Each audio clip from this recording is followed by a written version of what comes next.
Hey guys, and welcome back to my YouTube channel. In today's video, we're going to talk about Vassals. My last video about the subject was made a few months back, and a few things have changed since then, mainly regarding acquisition and management. Who are Vassals? If you're new to Bannerlord, or maybe new to medieval terms, you may not know what Vassals are for, even historically speaking, or more likely, what they do in the game and even who they are. Historically, vassals were nobles in charge of controlling and managing the territory owned by the ruler they served. Monarchs, sultans, kings, it didn't matter. Vassals were used pretty much in any kingdom, and in a way, even today. The most common duties of a vassal were to defend the land, govern it, and also rally the troops in case of a new conquest. All of these duties were aimed at helping the ruler managing his vast territories. Now let's stop with this crappy history lesson and let's talk about Bannerlord.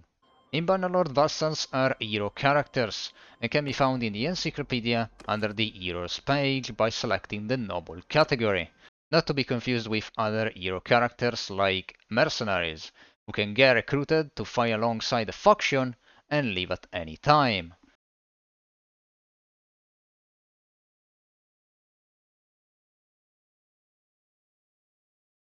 Also, not to be confused with wanderers. These are characters that can be found in taverns and recruited by the player. They have similar roles to nobles, but work more like loyal mercenaries. Wanderers can do some of the roles of nobles. Among those, we can find party leading, governing of settlements, captaincy of specific formations, party roles, leading caravans, and completing missions.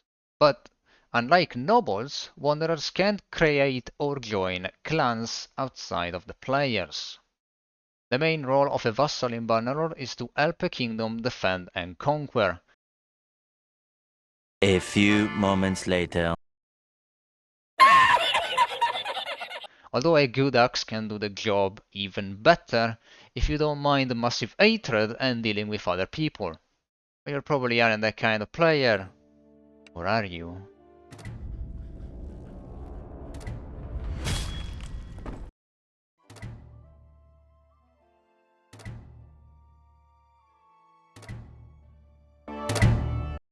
Now that we know who vassals are compared to other hero characters, it's time to talk about clans. Clans are composed by a group of nobles who fight under the same banner for the faction on the map. Another way you can see them is a noble family. But not all nobles in a clan are related by blood. To exist, clans need to have a minimum of one member. If the member is killed, the clan is destroyed.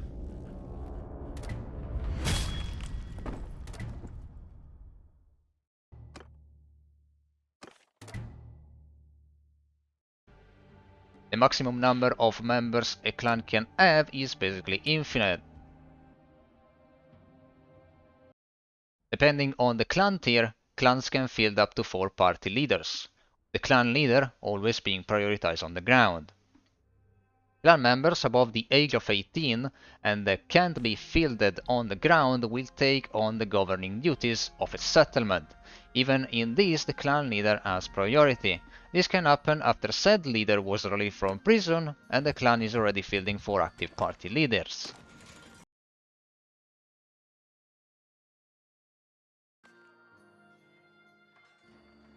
Clan tiers.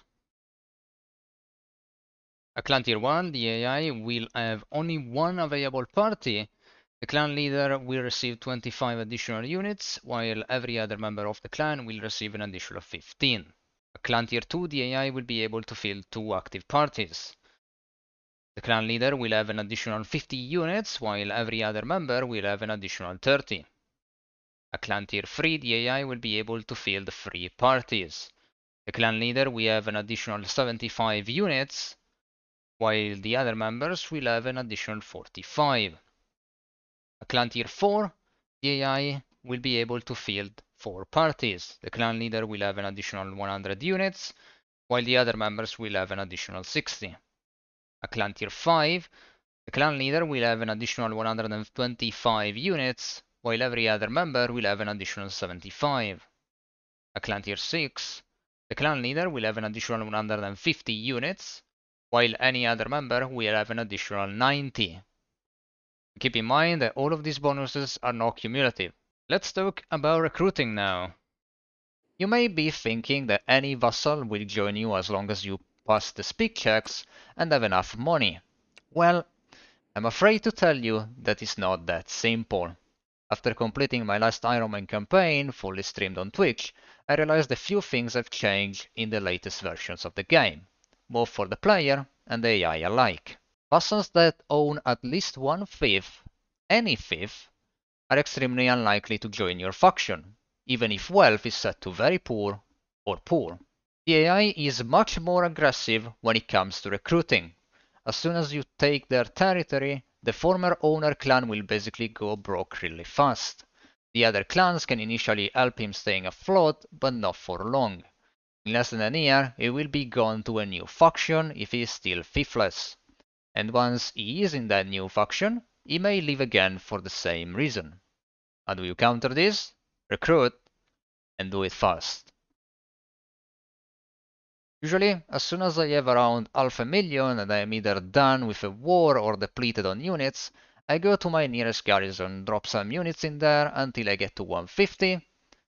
I then try to get my party speed around 5 by keeping cavalry and horses in the inventory, stashing some animals if I am herding, and stashing food if overburdened. Also, don't forget to leave your prisoners in the dungeon, they will just slow you down. Then I simply open the encyclopedia, find the vassals I want to recruit, and try to get them. But before doing that, we need to evaluate clans. I believe this is one of the most overlooked steps when it comes to recruiting. You may be thinking that any clan will help the war effort and will be beneficial to your cause. Well, not really. Let me explain. Numbers. When talking numbers, I mean active heroes. A clan with many heroes can sustain a couple getting taken prisoner or even dying. A clan with 3 or less doesn't fare that well. Age. Age of the members is quite important, especially later. If a clan looks good in terms of numbers, but most of the available heroes, the 18 plus, are above or close to 50, then that clan may be a bit of a trap. I advise to look carefully at age for the oldest members and youngest. Yes, I am talking about the kids. Generational change may be a factor when deciding to go or not for a clan. Selecting your clans is very important, especially your first 10 to 15. Pick them wisely and avoid falling into these traps. Influence. Every clan will use influence in your favor or against you, the latter being the priority here. If a bad clan, let's say 2 members, can spend the same amount of influence of a better clan while providing less on-field strength, you may find yourself in a tough spot real quick, in the early game especially.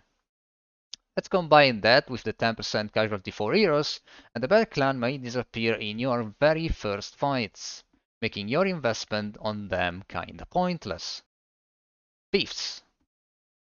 I'm now going to give you an early game tip of mine that I always use when I start out my kingdom. And it's about fiefs. If you know how to win the sieges, I made a video about that should help you out performing better in sieges, should be in the description. And you also are good at winning fights effectively, and you just started your own kingdom, this step will be crucial to having a strong start. After I start a kingdom, I usually go around the map looking for at least 2 mercenary clans, then conquer most of the things I can with them. If I have money, I try and go for some of the clans that fit my requirements. Then I keep conquering. I try to get my second vassal as soon as possible, then stop. Yes, I stop recruiting even if I can keep going. Let me explain why. If you only keep 2 vassals and a few mercenary clans, you're set up to destroy the first faction on your way. You then give to your vassal all the castles, and you keep all towns, up until you have 5 or 6. At that point, force peace and get some other vassals. Doing this will leave you with a lot of towns that are simply impossible to acquire if you keep recruiting. Because by only having 2 vassals, You will always be in the voting for ownership, and you can override the vote quite easily as well. Hope you got what I meant there. You don't need to find a leader to know if a clan is interested. You can ask to any member of the potential clan what they think of their league, and if interested, they will tell you to look for their clan leader. This has worked flawlessly for me in the last campaigns. Keep in mind that it's way more likely that the Fifless clan will be willing to join your faction.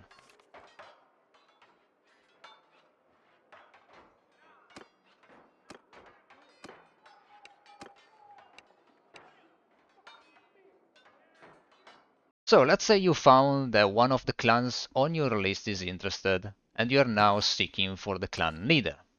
Here I will tell you that there is quite a simple trick to get the information updated every day with great accuracy. You simply need to get into a village or town, and then back out. This action will update the encyclopedia and give you the closest location to that hero. Keep in mind that this may be a bit buggy if the hero has just been released from prison or after battle. Price. Vassals tend to adjust their signing fee depending on many factors. Some of these are your kingdom strength, their clan tier, and their kingdom wealth, but most importantly, theirs. Talking about wealth, clans can have up to 5 different types. Very poor, ranging from nothing to 14,000 gold. Poor, ranging from 15,000 to 49,000. Average, ranging from 50,000 to 124,000. And rich, 125,000 or more.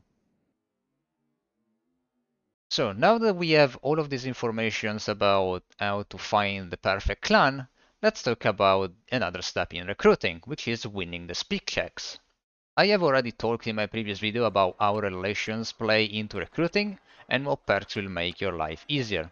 But since this is a complete recap of that one, I will do it again. If you already know about this part, feel free to skip ahead.